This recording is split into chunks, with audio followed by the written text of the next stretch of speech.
Welcome to Salim समी channel. मैं हूं आपका एस्ट्रोलॉजर सलीम समी। आज फिर आपके लिए अज़हर सलीम साहब के साथ नया प्रोग्राम, जो बल्कि वही प्रोग्राम जिसके बारे में कहा गया था कि आपके सवालों का जवाब अज़हर सलीम साहब से लेंगे। तो आज का प्रोग्राम का सिलसिला हमारा यही है कि आपके सवाल और अज़हर सलीम साहब के जवाब। लेकिन आगे बात शुरू करने से पहले चैनल को सब्सक्राइब कर लीजिएगा और बेल के बटन को ज़रूर दबाइएगा। अस्सलाम वालेकुम अज़हर, क्या हाल है? वालेकुम अस्सलाम, मैं ठीक हूँ, आप सही हैं? अल्लाह का करम। ले आए साहब, आज जो आपकी आवाम जो आपको बड़ा शौक़ से देख रही है, उनके चंद सवाल हैं, उसके ऊपर मैं आपसे बात करूँगा। पहले तो आपने एक उनका नाम तो हर यहाँ पे नहीं लिखा हुआ, लेकिन उन्होंने आपको बहुत बहुत मुबारकबाद दी है कि आपने इलेक्शन के बारे में, गिलगित बल्तिस्तान के जो इलेक्शन थे उनकी मुबारकबाद दी है उन्होंने। आपके जो क्वेश्चन वो की थी वो पूरी हुई। उन्हीं का एक सवाल है कि क्या इस साल पाकिस्तान FATF की ग्रे लिस्ट से निकल जाएगा कि नहीं? देखें, पाकिस्तान के FATF के जो ग्रे लिस्ट से निकलने की जो बात है, उसमें जो मेन चीज़ है वो इंटरनेशनल सपोर्ट पाकिस्तान को चाहिए इस वक्त। ठीक है, तो जो आगे आने वाले सिनेरियो जो डेवलप होंगे, जिस तरह हमने पहले भी बात कर चुके हैं एक दो वीडियोस के अंदर के सैटर्न और जुपिटर की जो कंजंक्शन हो रही है, जो 22 को 21 दिसंबर को जो आ रही है, उसके बाद बहुत सारी चीज़ें ऐसी डेवलप होंगी, ऐसी चीज़ें सामने आएंगी जहाँ पे पाकिस्तान को काफ़ी अप्रिसिएशन भी मिलने के चांसेस हैं। ठीक है, तो इसी तनाजुर में ये फिर कहा जा सकता है कि हाँ, कहीं अराउंड फरवरी और मार्च के अराउंड जाके ये चांस बिल्कुल डेवलप होता नज़र आ रहा है कि पाकिस्तान FATF से निकल जाए। चलो, आपका सवाल और आपका जवाब भी मिल गया। एक और सवाल है जी, उन्होंने सवाल किया कि आने वाले हालात जो टाइमर के बाद काफ़ी दफ़ा आप जवाब भी दे चुके हैं कि आने वाले चंद महीनों के बाद, ये 2 से 4 महीनों के बाद इंडिया पाकिस्तान की कोई जंग, कुछ जैसे पहले कारगिल टाइप हो या कुछ सर्दों में देखें, कश्मीर जो मैं कई दफ़ा ये हम लोग ये बात डिस्कस कर चुके हुए हैं कि जो इस वक्त ग्लोबल सिनेरियो है उसमें कहीं पे भी एक मेजर और फुल फ्लैज वॉर स्टार्ट होती हुई नज़र नहीं आती। छोटी मोटी झड़पें होना, या जिस तरह हमारे एक LOC के ऊपर एक लगा रहता है वो चीज़ चलते रहना, ठीक है, या एक आधी मेजर शॉर्ट कारगिल टाइप से हो गया, मेजर शॉर्ट टर्म कोई ऐसी चीज़, कोई ऐसे एपिसोड्स वो होना, वो बिल्कुल पॉसिबल है। लेकिन अगर आप ये कहें कि कोई फुल फ्लैज वॉर जो हो वो चलेगी, वो ऐसा कोई सिनेरियो डेवलप होता नज़र नहीं आता। पाकिस्तान और इंडिया के बीच में मेरे तो ख्याल में कि आगे जैसे जैसे टाइम थोड़ा सा आगे बढ़ेगा, अभी नहीं, अभी 2-3 साल इस चीज़ को लगेंगे, कुछ चीज़ें थोड़ी सी बेहतरी की तरफ जाएंगी आगे। अभी जो ख़राबी की तरफ जा रही हैं ये भी रहेंगी, ऐसे ही रिजॉल्व भी होने लगी, लेकिन 2-3 साल बाद आगे जाके एक फेज़ आएगा कि ये चीज़ें थोड़ी सी बेहतरी की तरफ जाना शुरू होंगी। ठीक, नेक्स्ट सवाल है जी, कश्मीर से किया हमारे भाई ने, श्रीनगर से। उन्होंने कहा जी कश्मीर का तनाज़ा जो है इसका क्या मुस्तकबिल है, कि क्या ये कब तक हल हो सकता है? देखिए जी, ये बहुत ही इंपॉर्टेंट क्वेश्चन है ये, क्योंकि पहली बात तो ये कि जब हॉरर एस्ट्रोलॉजी से जब हम कोई सवाल ले रहे होते हैं, उसके अंदर ये बहुत मैटर करता है कि जो सवाल करने वाला है उसका कितना इंटरेस्ट है या वो कितना कनेक्टेड है उस सवाल से। नहीं, वो उन्होंने लिखा है कि अब ये क्योंकि इसलिए मैं बता रहा हूँ कि क्योंकि ये साहब जो हैं जिन्होंने सवाल किया, ये श्रीनगर से सवाल कर रहे हैं, इसका मतलब है कि ये डायरेक्टली अफेक्टेड है, डायरेक्टली इन्वॉल्व है, डायरेक्टली अफेक्टेड है। ठीक है, तो इनके बाकी जितने भी लोग सवाल करें उसकी निस्बत हमें इनके सवाल से ज़्यादा क्लियर आंसर्स मिल सकते हैं। ठीक है, क्या होने जा रहा है। अब जब भी इनका जो जायचा जब मैंने बनाया तो उस वक्त असेंडेंट चल रहा था टॉरस, ठीक है, और वीनस उसको रिप्रेजेंट कर रहा है इनको।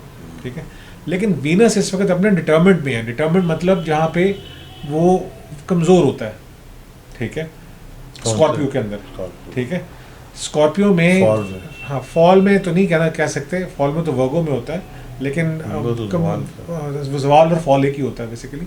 तो जो वीक पॉइंट है वीनस इस वक्त अपना वहाँ पे, तो ये जनरली ओवरऑल कश्मीर और कश्मीरियों की जो सिचुएशन नज़र आ रही है यहाँ पे, वो यही नज़र आ रही है कि वो बहुत कमज़ोर है इस वक्त। ठीक है, और दूसरी तरफ जो जिस साइन में इस वक्त वीनस मौजूद है वो मार्स का साइन है, और मार्स इस वक्त अपने स्ट्रॉन्गेस्ट पॉइंट के ऊपर है, ठीक, एरीज में।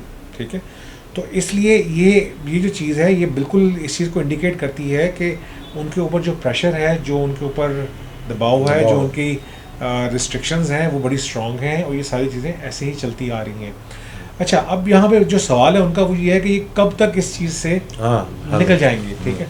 अच्छा, अब यहाँ पे एक और बड़ा मज़े का एस्पेक्ट है, वो ये है कि यूरेनस के साथ वीनस की एक एस्पेक्ट बन रहा है, ठीक, ऑपोजिशन का। तो ऐसे मौके के ऊपर कोई ऐसी सडन सी मूव ऐसी बिल्कुल स्टार्ट हो सकती है जो कि आगे इसको लिबरेशन की तरफ, लिबर्टी की तरफ लेके जाए, ठीक है। लेकिन इस सारे सिनेरियो को मैच्योर होते होते अभी कुछ अरसा लगेगा, ये एकदम से नहीं होने लगा। हाँ, ये ज़रूर मैं कह सकता हूँ कि इसकी यहाँ पे ग्राउंड डेवलप होना स्टार्ट हो जाएगी, जो हमें नज़र भी आ रहा है इस वक्त जो सिचुएशन बनी हुई है, ग्राउंड डेवलप होना स्टार्ट हो जाएगी। लेकिन इसको रिजॉल्व होते होते कम से कम अभी एक डेकेड लग सकता है। आपके सवाल का जवाब आपको मिल गया होगा। अच्छा, अब यूरेनस से आपने बात की तो क्या है, भाई साहब उन्होंने सवाल किया कि प्लूटो और यूरेनस और नेपच्यून जो है ये हमारे शमसी निज़ाम का सियारे नहीं है, तो इसका जिक्र आप कैसे करते हैं? अभी वेस्टर्न एस्ट्रोलॉजी में तो इन तीनों को पढ़ा जाता है। देखें, जो सॉरी आपने सवाल दोबारा रिपीट कीजिए। एक भाई साहब ने सवाल किया कि प्लूटो और यूरेनस और नेपच्यून जो है शमसी निज़ाम का हिस्सा नहीं। सिर्फ प्लूटो के बारे में एक ऐसा एक पॉइंट ऑफ व्यू आया था कि जी प्लूटो को ड्राफ्ट प्लैनेट डिक्लेयर किया गया, अच्छा, ठीक है। और वो भी उसके डिक्लेयर करने की रीज़न ये थी कि उसका ऑर्बिट जो है वो अनइवन है, ठीक है। जिस तरह बाकी प्लैनेट्स जो हैं वो सारे बिल्कुल एक सर्कल में मूव करते हैं, उसका प्लूटो का ऑर्बिट जो है वो थोड़ा सा डिफरेंट है, ठीक है। तो उससे ये फील होता है ऐसा कि शायद वो सोलर सिस्टम का हिस्सा नहीं है। लेकिन ड्राफ्ट प्लैनेट के बावजूद हम उसको एस्ट्रोलॉजिकली अगर काउंट किया जाए तो हम उसको काउंट करते हैं। एस्ट्रोनॉमी और एस्ट्रोलॉजी दो डिफरेंट चीज़ें हैं, दो डिफरेंट सब्जेक्ट्स हैं दोनों। Astronomy is a science of planetary movements, studying the science of planetary movements, ठीक है।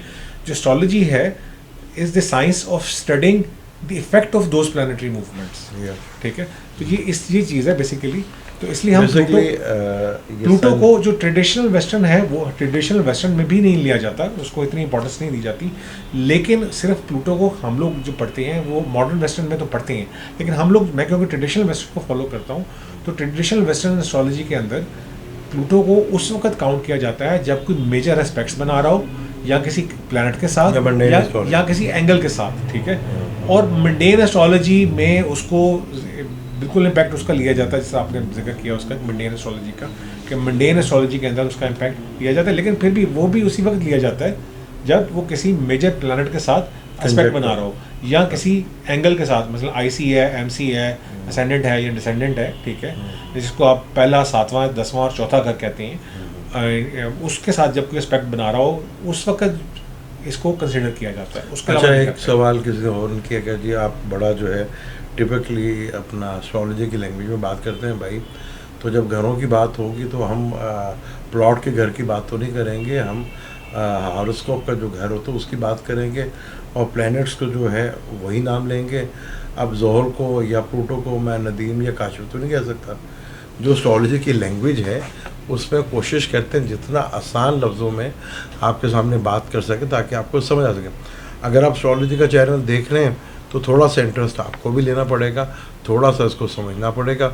जब आप समझेंगे तो आप ज़्यादा बेहतर अंदाज से इसको समझ भी सकते हैं। देखिए, जिस वक्त ये सवाल कोई कहता है ना कि जी हम कोई टेक्निकल लैंग्वेज यूज़ कर रहे हैं, तो बहुत आसान टेक्निकल लैंग्वेज अगर यूज़ की जाती है, वो उसका बेसिक पर्पज़ यही होता है कि आप अगर अपनी एक अंडरस्टैंडिंग डेवलप करें इस चीज़ को के लिए, ताकि कल को जो अगर कोई आपको इस बेस के ऊपर कि आपको इल्म नहीं है कुछ भी कह के आपको उसका मिसयूज़ ना करे।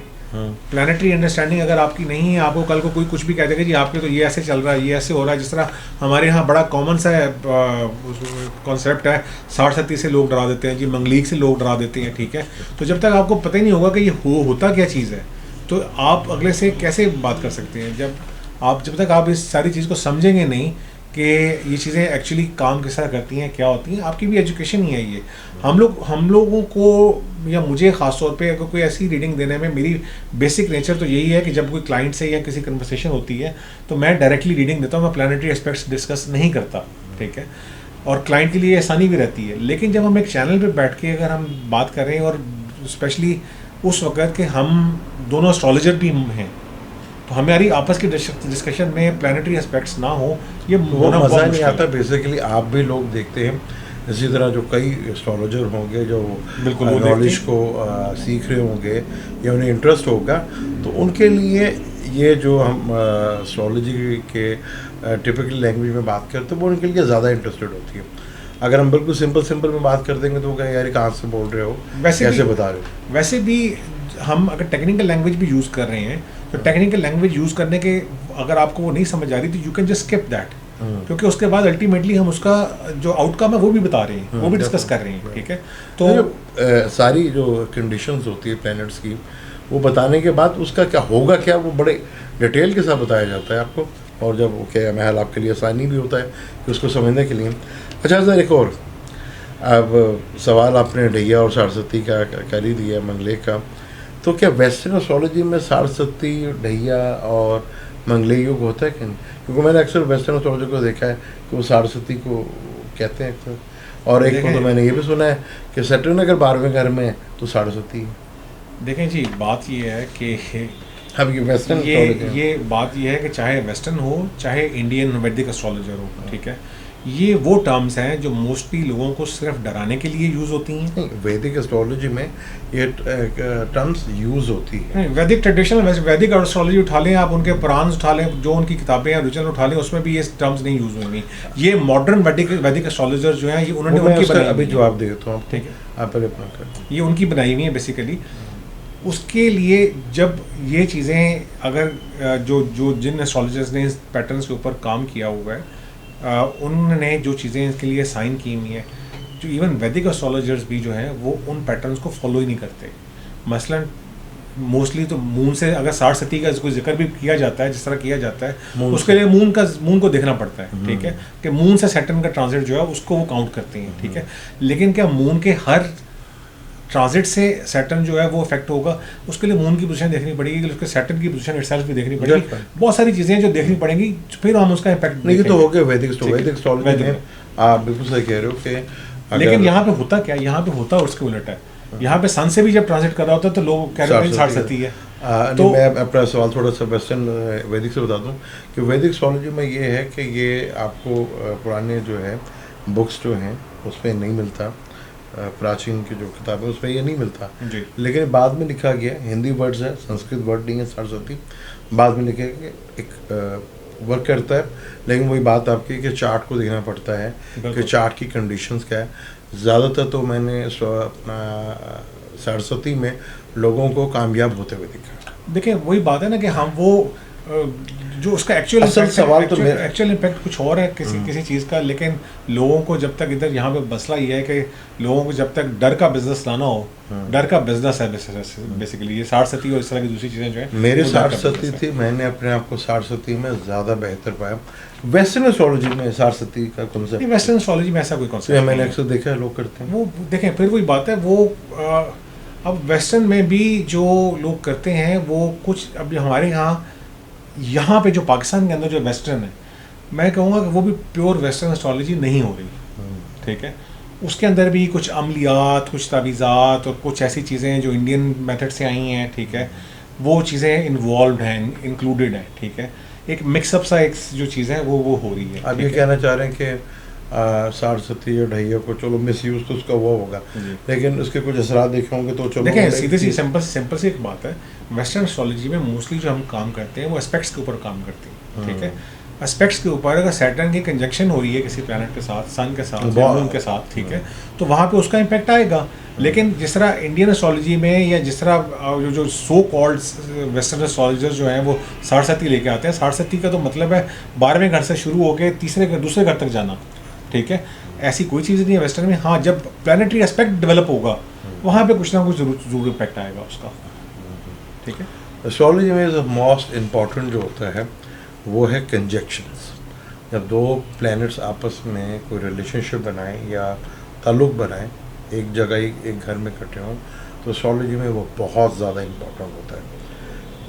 एस्ट्रोलॉजी में मोस्ट इम्पॉर्टेंट जो होता है वो कंजक्शंस को लिया जाता है, जो अभी अज़हर ने बताया। लें जी, अगला सवाल है, बल्कि आखिरी सवाल है। उन्होंने फरमाइश की आपसे क्या फ्यूचर में क्या आप 12 जोड़ी के ऊपर हर मंथली हॉरोस्कोप के ऊपर इंटरेस्टेड हैं कि बनाएंगे कि नहीं, ये देखें ख्वाहिश फिर, है ये। हाँ, फिर यही मैं बात यहाँ पे यही कहूँगा कि हाँ, ये कमर्शियल एस्पेक्ट के लिए तो ये बहुत अच्छा पॉइंट है, ठीक है। अगर वीडियोस बनाएं और कमर्शियली आप उसको काम करना चाहें वीडियोस की प्रमोशन के लिए या जो कुछ भी है, तो कमर्शियल एस्पेक्ट तो बहुत अच्छा है इसके लिए, ठीक है। लोग बड़े शौक से देखते हैं कि जी मेरे साथ ये दिन कैसे गुजरेगा, या मेरा ये महीना कैसे गुजरेगा, या मेरा ये हफ्ता कैसे गुजरेगा। लोग बड़े शौक से अखबारों में भी पढ़ते हैं और चैनल्स पे भी देख रहे होते हैं, और हर दूसरे चैनल पे 2-2 घंटे की 3-3 घंटे की मेरे हफ्ता कैसे गुजरेगी कि उसकी वीडियोस बन रही होती हैं, ठीक है। अब मसला बात सिर्फ ये है कि मेरा जो अपना पर्सनल पॉइंट ऑफ व्यू है, अगर मुझे सलीम समी साहब कहेंगे वीकली बनाने की या मंथली बनाने की, तो मैं वो बना दूंगा, ठीक है। लेकिन जो मेरा जो पर्सनल पॉइंट ऑफ व्यू है वो ये है कि ये जो डिस्कशन होती है कि जी हफ्ता कैसा गुजरेगा या महीना कैसा गुजरेगा, ये एक जनरल डिस्कशन होती है, ठीक है। ये जब तक आपके किसी इंडिविजुअल जायचे के ऊपर कंप्लीट जो बर्थ चार्ट है उसके ऊपर जब तक उसको फिटेड करके ना आपके लिए कंप्लीट रीडिंग ना तैयार की जाए, उस वक्त तक ये चीज़ें बिल्कुल मैच नहीं करती। हाँ, 100 में से कोई 2 बंदे ज़रूर हो सकते हैं कि जिनको लगे कि जी उनके जो ऐसी चीज़ें जो महीना कैसे गुजरेगा या हफ्ता कैसे गुजरा में जो बोली जा रही हैं वो उनके ऊपर फिट बैठ रही हैं। 10% 20% लोग बिल्कुल फील कर सकते हैं, ठीक है। लेकिन अल्टीमेटली क्या है, ये एक जर्नल रीडिंग है, और इसका कोई बहुत ज़्यादा मैं इसको इतना वैलिड समझता नहीं हूँ कि इसके ऊपर तवज्जो देनी चाहिए या इसको कंटिन्यू करना चाहिए। हाँ, समी साहब कहेंगे तो उसको कर लेंगे। नहीं जी, मैं तो खुद ही वीकली नहीं करता, मेरी तो हिम्मत ही नहीं है वीकली करूँ। हाँ, अगर आपका मंथली होगा तो मैं हाजिर हूँ जनाब, जब मर्जी आप करें। बिल्कुल ले जी, आपका सवालों का जवाब जो है वो मिल गया। मेरा एक सवाल है वो अज़र सलीम साहब से मैं करता हूँ।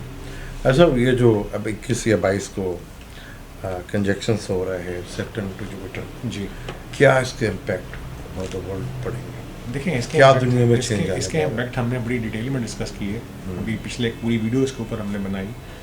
देखें अब मैं आपको यहाँ पे थोड़ा सा कल हमारा जैसे प्रोग्राम है कि हम ग्रेन के ऊपर वीडियो बनाएंगे। नेक्स्ट वीडियो जो कल आएगी हमारी वीडियो, अजहर साहब आपको ग्रेन के बारे में बताएंगे।